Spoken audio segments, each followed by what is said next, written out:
Matrix classes में आपका स्वागत है। तो हमने अध्याय 2 को पूरी तरीके से ख़त्म कर लिया था। हम शुरू करेंगे अध्याय 3 वनस्पति जगत। मगर वनस्पति जगत शुरू करने से पहले एक मोस्ट इम्पोर्टेंट टॉपिक है जो मैं आपको करवाना चाहूँगा। टॉपिक है वायरस यानी कि विषाणु। विषाणु विषाणु इसलिए ज़रूरी होता है क्योंकि इसमें बहुत सारे मोस्ट इम्पोर्टेंट फैक्ट है जो आने वाले एग्जाम में पूछ सकते हैं। तो इसे डिटेल में पढ़ना उतना ही ज़रूरी है जितना हमें अन्य सब्जेक्ट को या अन्य टॉपिक को देखना ज़रूरी रहता है। मगर वायरस समझने से पहले आपको आनुवांशिकी और आरएनए डीएनए के बारे में अच्छे से पता होना चाहिए। तो हम बात करेंगे आनुवांशिकी का। क्या है आनुवांशिकी? आनुवांशिकी होता है कि जब एक पीढ़ी का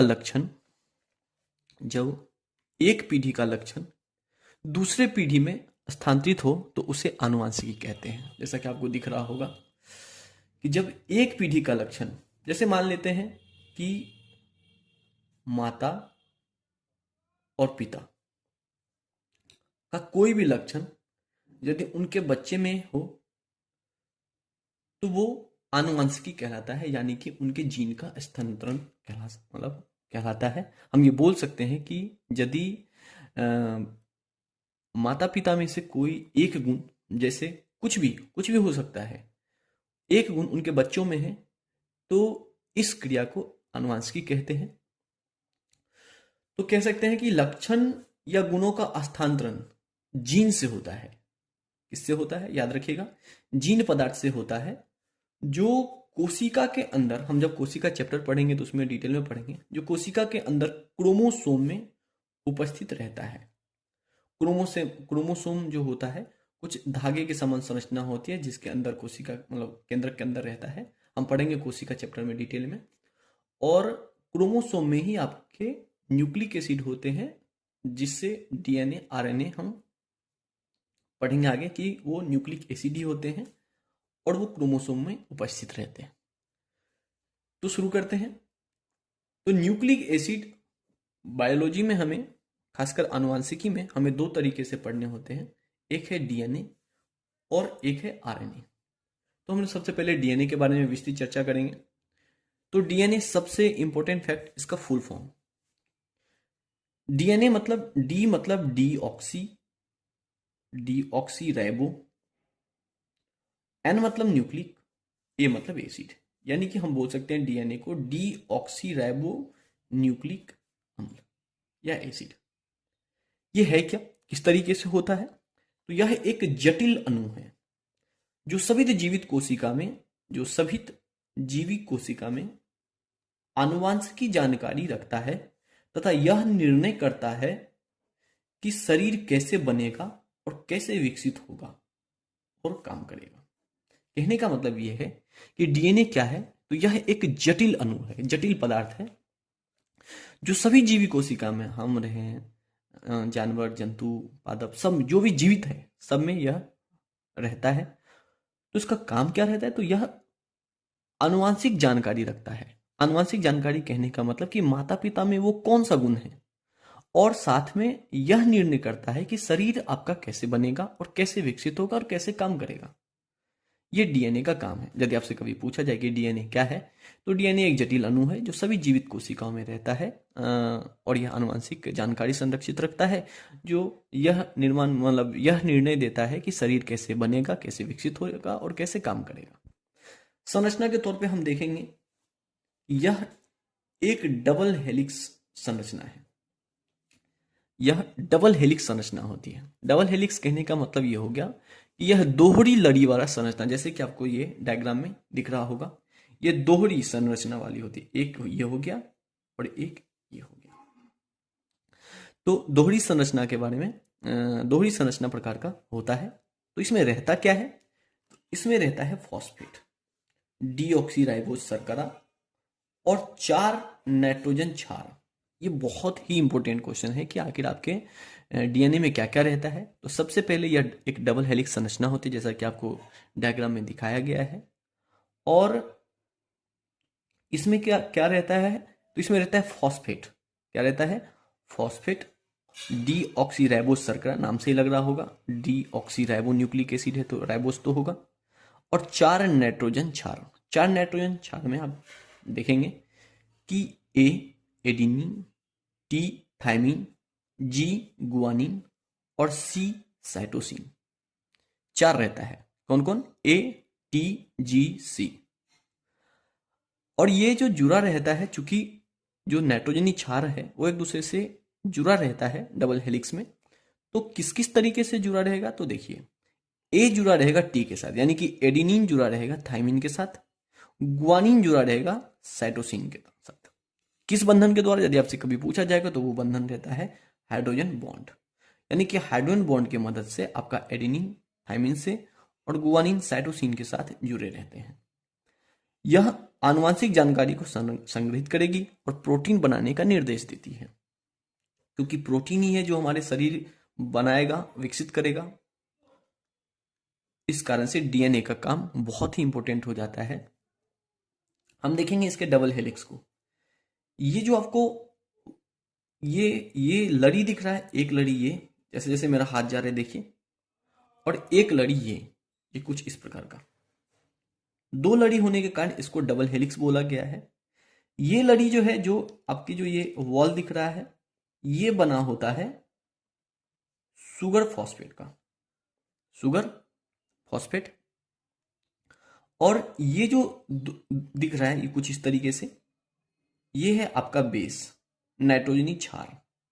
जैसे ऊपर में 2 दिख रहा होगा आपको, जी और सी। जी मीन्स अभी हमने देखा, जी मीन्स हो गया गुआनिन, सी मीन्स हो गया cytosine. A T, A means हो गया एडेनिन, टी मतलब हो गया थाइमिन। तो कुछ इस तरीके से आपके बेस पेयर, ये जो क्षार है, एक दूसरे से जुड़े रहेंगे डबल हेलिक्स एंगल में। यहाँ पे मैंने अलग से लिख दिया कुछ इस तरह से, मैंने इसको उठाया, A for adenine, T for thymine, G for guanine और सी फॉर साइटोसिन। 2 प्रकार से आपको देखने को मिलेंगे। सिंगल स्टैंडर्ड भी होते हैं मगर वो अनस्टेबल होते हैं, ज़्यादा स्टेबल नहीं होते। हमको पढ़ना है डबल स्टैंडर्ड डीएनए, जो हमने देखा कि डबल स्टैंडर्ड डीएनए किस प्रकार का होता है। तो ये सभी जानकारी थी जो आपके लिए महत्वपूर्ण बनेगा। डीएनए देखने के बाद अब हम बात करेंगे आरएनए। आरएनए क्या है? तो आरएनए मीन्स हो गया राइबो न्यूक्लिक एसिड, जैसे कि इसके नाम से दिख रहा है, राइबो न्यूक्लिक एसिड। यह क्या है? यह भी एक जटिल अणु है जो डीएनए के समान ही होता है, जो डीएनए के समान ही होता है और सभी जीवित कोशिका में यह भी पाया जाता है, जैसे कि आपने डीएनए में देखा। कार्य क्या है? मुख्य कार्य में देखेंगे कि जो डीएनए में मौजूद आनुवंशिक जानकारी है उसको प्रोटीन बनाने के लिए कॉपी करता है। मतलब डीएनए में जो अभी हमने देखा कि डीएनए में क्या रहता है, आनुवंशिक जानकारी रहता है, तो उस आनुवंशिक जानकारी का ये प्रयोग करता है प्रोटीन बनाने के लिए। कोशिका के विभिन्न कार्यों में भी मदद करता है। यह साधारण तौर पे जो देखा जाता है सिंगल स्टैंडर्ड का रहता है, यानी कि एकल लड़ी वाला। अब हम देखेंगे इसके स्ट्रक्चर के बारे में। तो यह सिंगल स्टैंडर्ड है, इसलिए आपको एक लड़ी दिख रहा होगा। इसमें भी बाकी सब कुछ डीएनए के जैसा ही होता है, बस एक चीज जो है जो आरएनए में नहीं होता, जो डीएनए में होता है, वो है इसके 4 में से जो एक थाइमिन है, जो थाइमिन नाइट्रोजनी क्षार था, बस उसके जगह पे आपको यूरोसिल नामक क्षार आपको देखने को मिलेंगे। बाकी सब कुछ सेम है। ए के साथ आपका थाइमिन था वहां पे जुड़ा हुआ, अब यहाँ पे ए के साथ यूरोसिल यानी कि एडेनिन के साथ क्या जुड़ा दिखने को मिलेगा? यूरोसिल। बाकी आपको देख लीजिए, साइटोसिन है ही, जी गुआनिन, बस इसमें से एक जो वहां पे थाइमिन था उसके जगह पे यहाँ पे यूरोसिल। यदि आपसे कभी पूछा जाएगा कि डीएनए और आरएनए में अंतर के तौर पे बताइए, तो ये आप एक अंतर बता सकते हैं कि जो डीएनए में 4 क्षार थे, एडेनिन, थाइमिन, गुआनिन और साइटोसिन, बस उसमें से एक जो है थाइमिन के जगह पे यूरोसिल नामक क्षार आ जाता है। इसके प्रकार के तौर पे हम देखेंगे आरएनए में, तो यह 3 प्रकार के होते हैं। mRNA, M means messenger. यह क्या करता है? तो यह जो डीएनए के पास जो आनुवंशिक संदेश है उसको उठा के डीएनए से राइबोसोम तक ले जाता है। राइबोसोम क्या है तो आप पढ़ेंगे, आगे चल के भी पढ़ेंगे जब हम पढ़ेंगे कोशिका में। तो 70S और 70S और 80S करके पढ़ेंगे कोशिका में, जब पढ़ेंगे डिटेल में पढ़ेंगे इसके बारे में। इसका अभी मुख्य तौर पे यह आप समझ सकते हैं कि इसका काम क्या है, प्रोटीन संश्लेषण का काम है। तो डीएनए से जितनी भी आनुवंशिक जानकारी थी उसको उठाकर राइबोसोम तक लेकर आता है। कौन आता है, एमआरएनए। अब राइबोसोम तक पहुंच गया, तो राइबोसोम तक पहुंचने के बाद उसका हम देखिए पढ़ेंगे, उसके बाद आता है टीआरएनए।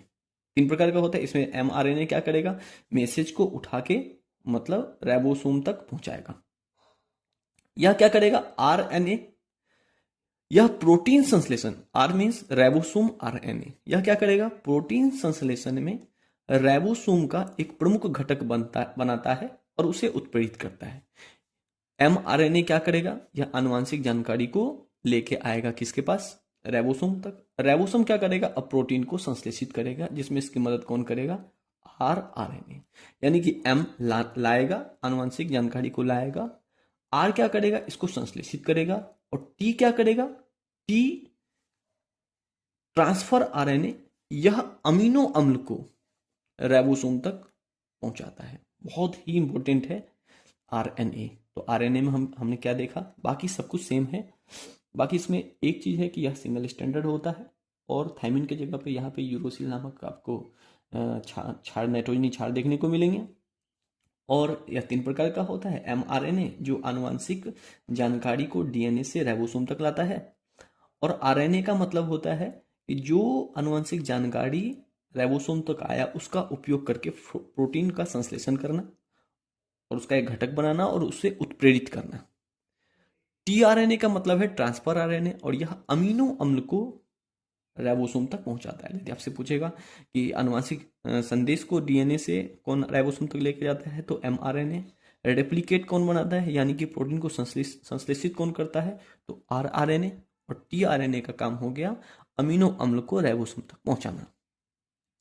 तो ये हमने डीएनए और आरएनए को देखा। अब हम देखेंगे वायरस। बस इसे समझने के लिए हमने आरएनए और डीएनए को समझा था। वायरस, जिसे हिंदी में विषाणु कहते हैं, यह एक अकोशिक जीव है। अकोशिक जीव क्या मतलब, अकोशिक जीव का क्या मतलब है, अकोशिक जीव का मतलब यह होता है कि इसमें कोशिका जैसे संरचना नहीं पाई जाती है। कहने का अर्थ यह है कि यदि मान लेते हैं कि यह एक सजीव है और यह एक वायरस है, और यह एक कोई सजीव है, तो यदि कोई वायरस सजीव के बाहर रह रहा है तो यह निर्जीव होगा, और जैसे ही यह सजीव के अंदर आएगा यह सजीव को संक्रमित कर देगा और अपना प्रतिकृति बनाने लग जाएगा। 2, 4 हजार, 10,000, 50 लाख, करोड़ों की संख्या में प्रतिकृति को बनाएंगे और फिर उसको खत्म कर देंगे। इसीलिए इसे, वायरस को यानी कि विषाणु को, सजीव और निर्जीव के बीच का कड़ी मानते हैं। क्या है, सजीव और निर्जीव के बीच का कड़ी मानते हैं कि यदि यह सजीव के अंदर है तब तो यह सजीव जैसा काम करेगा, यदि यह सजीव के बाहर है तो यह निर्जीव जैसा काम करेगा। और निर्जीव मतलब यह रवेदार टाइप से, रवेदार की तरह आपको दिखेगा, यानी कि क्रिस्टल के रूप में दिखेगा। बाद में हम पढ़ेंगे कि इसकी खोज किसने की थी। तो सबसे पहले जान लीजिए कि वायरस क्या है। वायरस एक अकोशिक जीव है जिसकी संरचना सजीव के बाहर क्रिस्टल प्रकार की होती है, रवेदार होता है। खोज किसने किया था, खोज किया था दिमित्री इवानोव्स्की ने 1892 में। कब किया था, जब वो तंबाकू के मोजेक रोग का पता कर रहे थे, तब उन्हें यह वायरस मिला। जो भी चीज है उस समय इसे वायरस नाम दिया, और विषाणु नाम भी कौन रखा, ये इवानोव्स्की सर ही थे जो खोज भी की और इनका नाम भी रखा। एक वर्ड आता है कंटेजियम वायवम फ्लूइडम। कंटेजियम वायवम फ्लूइडम क्या होता है, इसका मतलब समझिए। मान लेते हैं कि यह एक पौधा है, और यह इस पे वायरस जो है आपको संक्रमित कर दिया। मान लेते हैं यहीं पे तंबाकू का पौधा है ये, और इस पे ये वायरस क्या कर दिया, संक्रमित कर दिया। तो इस तंबाकू का जो रस होगा, एक और पौधा ले लेते हैं, इसको, इसका जो रस है, जो संक्रामित रस है, वह स्वस्थ पौधे को भी संक्रामित कर देगा। इस तरह के फ्लूइड को क्या बोलते हैं, कंटेजियम वाइवम फ्लूइडम। यानी कि एक संक्रामित पौधे का रस स्वस्थ पौधे के रस को क्या करेगा, स्वस्थ पौधे को संक्रामित कर सकता है, इसीलिए इसे कंटेजियम वाइवम फ्लूइडम कहा गया। देख लेते हैं यहां पे भी, संक्रामक पौधे का रस स्वस्थ पौधे को भी संक्रामित कर सकता है, इसीलिए यह नाम कौन दिया, बेजेरनिक ने दिया। यानी कि वायरस को क्या बोला गया, कंटेजियम वाइवम फ्लूइडम। कौन दिया, बेजेरनिक। बहुत ही इंपॉर्टेंट नाम सब याद रखिएगा। खोज किसने किया था, इवानोव्स्की ने। कहां पे किया था, तंबाकू का जो मोजेक रोग है उससे इन्होंने पता लगाया, और नाम भी विषाणु का कौन दिया, इवानोव्स्की। कंटेजियम वाइवम फ्लूइडम किसने कहा, बेजेरनिक ने। क्या होता है, तो हमने देखा कि जो संक्रामित पौधे का रस है वह स्वस्थ पौधे को भी संक्रामित कर सकता है। विषाणु को रवेदार यानी कि क्रिस्टल के रूप में भी रख सकते हैं, क्रिस्टल के रूप में भी रख सकते हैं। यह बात या इसका खोज किसने किया था, WM स्टेनली। बहुत ही इंपॉर्टेंट नाम है, WM स्टेनली, याद रखिएगा। WM स्टेनली वो थे जिन्होंने विषाणु को रवेदार बनाया। तो हम वायरस में और भी फैक्ट देखेंगे जो महत्वपूर्ण है एग्जाम में, एग्जाम के पॉइंट ऑफ व्यू से। तो देखिए, वायरस में क्या रहता है, प्रोटीन रहता है, और इसके अतिरिक्त इसमें क्या नजर आएगा आपको, आनुवंशिक पदार्थ। आनुवंशिक पदार्थ कहने का मतलब आपके दिमाग में आना चाहिए डीएनए और आरएनए, डीएनए और आरएनए। फिर आपसे एक सवाल बहुत ही ज्यादा पूछा जाता है कि वायरस में क्या उपस्थित रहता है। तो वायरस में डीएनए और आरएनए दोनों साथ साथ आपको नहीं दिखेंगे।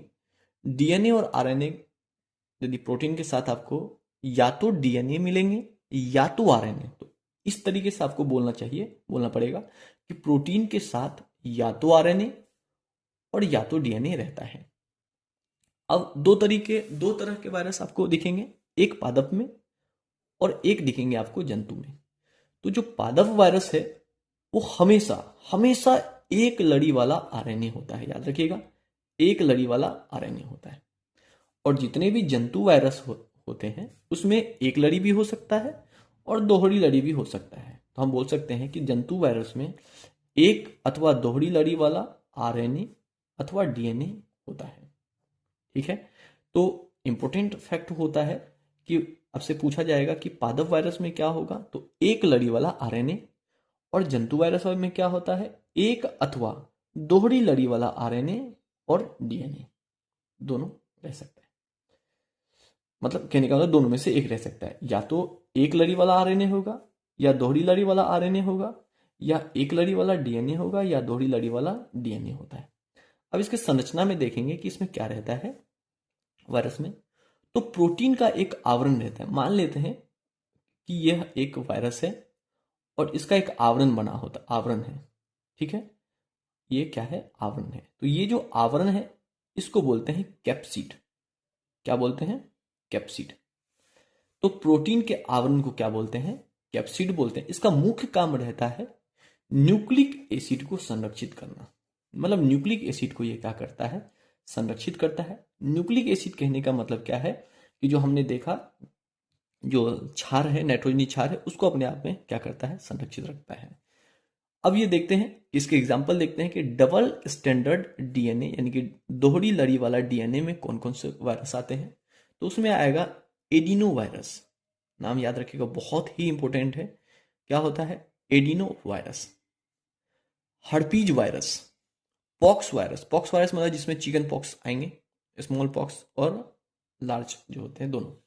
फिर आएंगे हिपेटाइटिस बी। यदि आपसे पूछा जाएगा कि adeno virus, herpes virus, pox virus, hepatitis B virus, ये जो है किस प्रकार के वायरस हैं, तो हम बोलेंगे डबल स्टैंडर्ड डीएनए। फिर हम देखेंगे यहाँ पे कि सिंगल स्टैंडर्ड डीएनए का एग्जांपल कौन कौन है। तो वो है कोलिफेज प्रकार का। क्या है, कोलिफेज प्रकार का, जितने रैखिक हो या चक्रीय प्रकार का जो भी हो, वो कोलीफेज टाइप का होगा, तो वो उसको बोलेंगे सिंगल स्टैंडर्ड डीएनए। अब हम देखेंगे single standard RNA. Single standard RNA का मतलब क्या है, अब हम देखेंगे कि इसमें क्या क्या आता है। तो सबसे मोस्ट इंपॉर्टेंट है इन्फ्लुएंजा वायरस। क्या है? Influenza virus, retro virus, tobacco mosaic रोग वायरस और पोटैटो मोज़ेक रोग वायरस। ये जो भी है वो कौन है? Single standard RNA. देखिए नोट यहां पे एक पॉइंट लिखिए कि जो एड्स है यह किसके कारण होता है? होता तो वायरस के कारण ही है, तो वायरस में भी कौन सा प्रकार होगा? तो ये होता है सिंगल स्टैंडर्ड आरएनए से। मगर जब एड्स हो जाता है, जब एड्स शरीर को प्रभावित कर देती है, तो यह अपने आप को डबल स्टैंडर्ड डीएनए में परिवर्तित कर देती है। ये मोस्ट इंपॉर्टेंट फैक्ट याद रखिए कि एड्स किस कारण से होता है, वायरस के कारण होता है, ये हम सब जानते हैं। और किस टाइप के वायरस से होता है, तो सिंगल स्टैंडर्ड आरएनए है। जैसे ही यह सिंगल स्टैंडर्ड आरएनए शरीर को प्रभावित करती है, एड्स प्रभावित हो जाता है, तो ये खुद को चेंज कर लेता है डबल स्टैंडर्ड डीएनए में। अब हम पढ़ेंगे इसके जनन। जनन दो प्रकार का होता है, बहुत ही इंपॉर्टेंट है। दो प्रकार में कौन कौन? एक होगा अवशोषी, जिसे पिनोसिटिक बोलते हैं, और एक है विभोजी, जिसे फैजिक बोलते हैं। दोनों में क्या अंतर है? तो जो अवशोषी जनन है, इसमें वायरस जो है अपने आवरण को छोड़कर पूरा का पूरा वायरस पोषक कोशिका के अंदर चल जाता है। यहाँ पे हम देखेंगे कि इस जनन में संपूर्ण वायरस, किंतु आवरण को छोड़ के जो कैप्सिड का आवरण बना रहता है, हमने अभी देखा था यहाँ पे कैप्सिड का आवरण बना रहता है, तो इस आवरण को छोड़कर पोषक कोशिका के अंदर यह प्रवेश करता है। तो इस प्रकार के जनन को क्या बोलते हैं? अवशोषी या फिनोसिटिक जनन बोलते हैं। विभोजी जनन क्या होता है? तो इस जनन में केवल केंद्रकाव यानी कि न्यूक्लियोइड ही पोषक कोशिका के अंदर प्रवेश करता है। देखिए यहाँ पे दोनों में थोड़ा सा अंतर है कि इसमें पूरा का पूरा जो वायरस है अपने आवरण को छोड़कर प्रवेश करता है, और इसमें केवल और केवल आपका न्यूक्लियोइड ही पोषक कोशिका के अंदर प्रवेश करता है। क्योंकि पोषक कोशिका के अंदर प्रवेश कर रहा है, तो इससे दो काम हो सकता है। या तो पोषक कोशिका जिंदा रहे, जीवित रहे इन्फेक्शन के बाद भी, यानी कि वायरस प्रभावित कर दे उसके बाद भी, या दूसरा मृत हो जाए। इस आधार पे यह दो प्रकार का होता है। एक होता है लाइटिक चक्र और एक होता है लाइसोजेनिक चक्र। यानी कि विभोजी के भी फैजिक के भी दो प्रकार हो गए यहाँ पे, लाइटिक और लाइसोजेनिक। तो जो लाइटिक चक्र है, इसमें पोषक कोशिका जो है वो मर जाती है, मृत हो जाती है। किसमें? याद रखिएगा, लाइटिक चक्र में। और जीवित रहता है पोषक कोशिका, नहीं मरती यानी कि जीवित रहता है, वो होता है लाइसोजेनिक चक्र में। बहुत ही ज्यादा इंपॉर्टेंट फैक्ट हम डिस्कस कर रहे हैं, इसको हमेशा याद रखिएगा। अब हम देखेंगे वायरॉइड। वायरॉइड क्या होता है? ये वायरस की तरह ही होता है, बस उससे छोटा साइज में थोड़ा सा छोटा होगा। तो खोज इसका कब हुआ था? तो जब कभी आप गूगल पे सर्च करके इसका पिक देखिएगा, नाम मारिएगा potato spindle tuber. Potato spindle tuber आपको मिल जाएगा आलू में, एक बिल्कुल पतला सा ऐसे करके आलू दिखेगा आपको, ऐसे करके आलू दिखेगा, है ना? उस अब देखिए आलू को ध्यान से, तो ये बीमारी बहुत पतला सा लंबा सा हो जाता है इसमें, तो उसी को बोलते हैं पोटैटो स्पिंडल ट्यूबर। उसी बीमारी से टीओडाइनर, यानी कि जब उस आलू को देखा पोटैटो स्पिंडल को, तो टीओडाइनर ने वायरॉइड का खोज किया। वायरॉइड नाम कैसे पड़ा? तो वायरॉइड नाम जो हो इसका पड़ने का कारण क्या था कि इसमें प्रोटीन आवरण अनुपस्थित होता है। तो प्रोटीन आवरण के अनुपस्थित होने के कारण इसका नाम वायरॉइड पड़ा। और इसमें स्वतंत्र आरएनए होता है। जैसे हमने डीएनए में क्या पढ़ा था? डीएनए में हमने पढ़ा कि प्रोटीन के अलावा, प्रोटीन के साथ साथ, प्रोटीन के साथ या तो आरएनए होगा, आरएनए या डीएनए, सिंगल स्टैंडर्ड और डबल स्टैंडर्ड हो सकता है। बट यहां पे क्या होता है, इसमें आरएनए ही नहीं रहता, इसमें केवल और केवल इसमें केवल और केवल आवरण रहता है, प्रोटीन का आवरण अनुपस्थित होता है, अनुपस्थित होता है। तो आज हमने देखा बहुत ही मोस्ट इंपॉर्टेंट टॉपिक वायरस, और वायरस के हमने वायरस में हमने देखा आनुवंशिक पदार्थ को, आनुवंशिक पदार्थ में डीएनए, आरएनए, फिर उसके प्रकार को देखा। तो आज हम ये बोल सकते हैं कि ये बीच का एक थोड़ा सा छोटा सा टॉपिक था जो छूट गया था। तो अगली बार हम जब भी हम वीडियो मिलेंगे तो उसमें हम अध्याय 3 यानी कि वनस्पति जगत को डिस्कस करेंगे। तो बने रहिए मैट्रिक्स क्लासेस के साथ, आपकी तैयारी बेहतर हो इसकी मैं कामना करता हूँ। धन्यवाद।